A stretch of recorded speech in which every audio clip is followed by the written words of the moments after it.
Ya pemirsa, diversifikasi usaha dan digitalisasi koperasi sangat penting bagi kesejahteraan anggotanya. Dengan meningkatnya koperasi di tengah masyarakat, inovasi ini menjadi sangat penting untuk memajukan ekonomi dari sektor koperasi. Diversifikasi usaha merupakan upaya memperluas pemasaran dengan pengembangan produk baru yang sesuai keinginan pasar.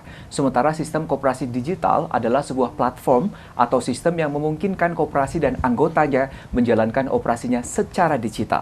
Digitalisasi diyakini memudahkan dan mengefisiensi proses. Kedua aspek tadi akan meningkatkan daya saing koperasi dan meningkatkan tentunya kesejahteraan anggota.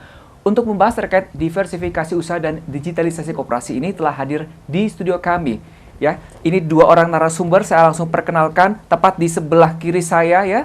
Ini adalah Kabid Kelembagaan Koperasi Dinas KUK Provinsi Jawa Barat, Bapak Daniar Ahmad Nurdianto. Pak Daniar, selamat pagi. Selamat pagi. Terima kasih atas kehadirannya untuk berbagi informasi terkait dengan digitalisasi di bidang atau di dunia koperasi. Siap. Dan di samping Pak Daniar juga telah hadir Pak Aun Gunawan selaku Ketua KPBS Pangalengan. Selamat pagi Pak Aun. Pagi Kang Agung. Terima kasih juga nih, senang bisa bertemu dengan bapak-bapak yang hebat tentunya di sini yang akan bercerita terkait dengan bagaimana sih prosesnya sampai akhirnya para anggota koperasi ini bisa melek digital, kita sebut demikian begitu ya. Betul. Mungkin saya ke Pak Daniar terlebih dahulu. Pak Daniar, boleh diinformasikan terlebih dahulu apa nih peran dari Dinas KUK Provinsi Jawa Barat untuk tadi menyadarkan, kemudian juga mengajak mereka-mereka para pelaku di usaha di koperasi tersebut ya untuk bisa melek digital. Siap.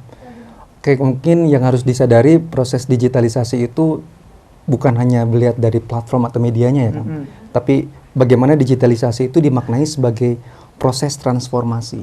Nah, kata kunci proses itu tentunya tidak bisa instan, harus secara bertahap. Kemudian kata kuncinya selain dari proses secara bertahap itu ada pendidikan, nah, kemudian juga ada proses pendampingan, kemudian juga ada proses penyadaran bahwa memang digitalisasi ini merupakan sebuah keniscayaan yang memang harus ada di dalam sebuah proses bisnis, khususnya bisnis koperasi. Karena berbicara konteks bisnis adalah berbicara jangka panjang. Betul. Nah, bagaimanapun kalau misalnya bisnis koperasi ini ingin jangka panjang, lebih baik berkesinambungan, tentunya harus mengikuti tren saat ini ada, harus mengikuti zaman, harus mengikuti digitalisasi. Oleh karena itu, proses pendidikan kita libatkan terus, kemudian juga ada proses pendampingan, kemudian yang diakhiri dengan proses bagaimana penciptaan kesadaran itu sendiri. Kalau memang sudah sadar, tercipta ketergantungan anggota terhadap digitalisasi itu, dan mereka percaya bahwa digitalisasi ini merupakan proses kemudahan-kemudahan yang ada di dalamnya, nah akhirnya itu akan secara alami akan bisa dilakukan kan. Jadi prosesnya pendidikan, pendampingan, dan juga proses penyadaran kepada anggota. Nah, itulah proses-proses yang dilakukan oleh Dinas Koperasi. Untuk program-programnya sendiri apa nih yang mungkin yang saat ini sedang berjalan untuk tadi pendidikan, pendampingan dan juga penyadaran, ada program-program khusus? Untuk program khusus sepertinya kita lebih banyak ke program pengembangan sumber daya manusia. Ada yang berkaitan dengan sosialisasi, kemudian juga ada proses pendidikan pelatihan. Ada juga berkaitan dengan bimbingan teknis yang memang sifatnya taktikal gitu ya, sifatnya teknis untuk waktu yang dalam tempo singkat. Yang terakhir juga ada proses pendampingan. Kita memiliki 111 pendamping koperasi lapangan. Jadi untuk proses perizinan, pendampingan perkoperasian sampai dengan digitalisasi itu kita bantu. Di koperasi-koperasi yang mungkin saat ini masih merasa kekurangan dalam hal aspek pelayanan kepada anggota, dalam aspek legalitas. Nah, proses pendampingan itu pendamping kita terjunkan sebagai kepanjangan tangan dari Dinas Koperasi Provinsi Jawa Barat. Gitu ya. Jadi langsung terjun. Langsung terjun ke lapangan, melihat langsung, dan ketika memang ada sesuatu yang bisa dibantu, langsung dieksekusi begitu. Siap, ya. Betul. Saya ke Pak Aun kalau begitu. Pak Aun, ini KPBS Pangalengan ini yang susu murni ya Pak, betul ya? Betul. Nah, oke. Pak Aun, ini kan tentunya sebagai mitra lah ya, mitra dari KUA Provinsi Jawa Barat gitu. Bagaimana di dalam KPBS Pangalengan sendiri ini terkait dengan digitalisasi? Ya. Baik, Kang Agung ya. Jadi sebetulnya saya koreksi sedikit, bukan mitra ya.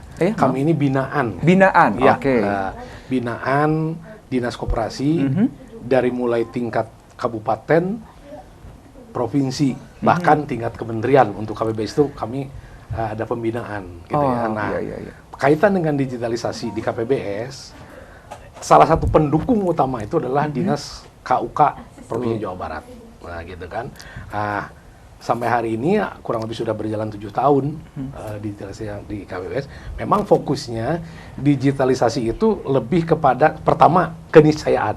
Sekarang digital itu tidak tidak bisa dihindari ya. Yang kedua pastinya efisiensi. Yang ketiga transparansi, gitu kan. Ya, efisiensi tadi kan sudah tidak lagi menggunakan kertas.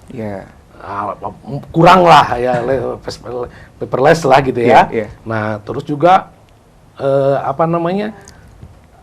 update terus kan.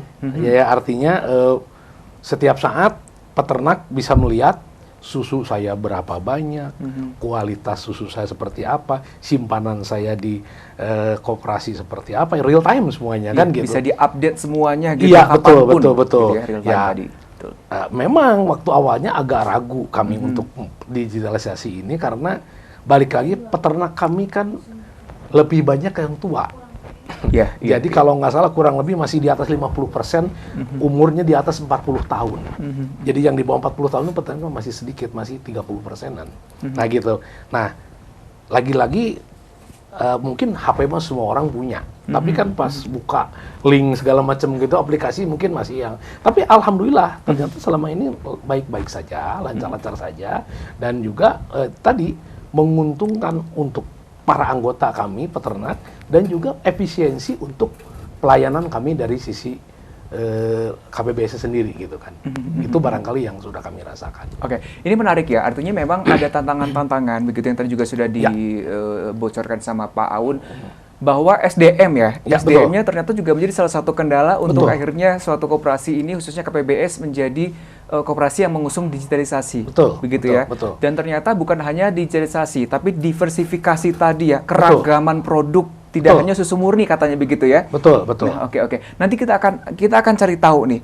Bagaimana caranya begitu ya dari KPBS, dan tentunya juga karena KPBS adalah binaan dari KUK, hingga akhirnya bisa itu menyelesaikan tantangan-tantangan atau hambatan-hambatan tersebut, sehingga akhirnya sekarang KPBS Pangalengan bisa menjadi salah satu koperasi yang kita sebut sukses lah di Jawa Barat begitu ya. Bahkan sudah di tingkat kementerian sudah ada pembinaan khusus juga begitu kan. Baik kalau begitu. Pak Daniar dan juga Pak Aun, nanti kita akan bahas terkait hal tersebut seusai jeda. Pemirsa, kami akan kembali sesaat lagi, tetap di iNews Jabar.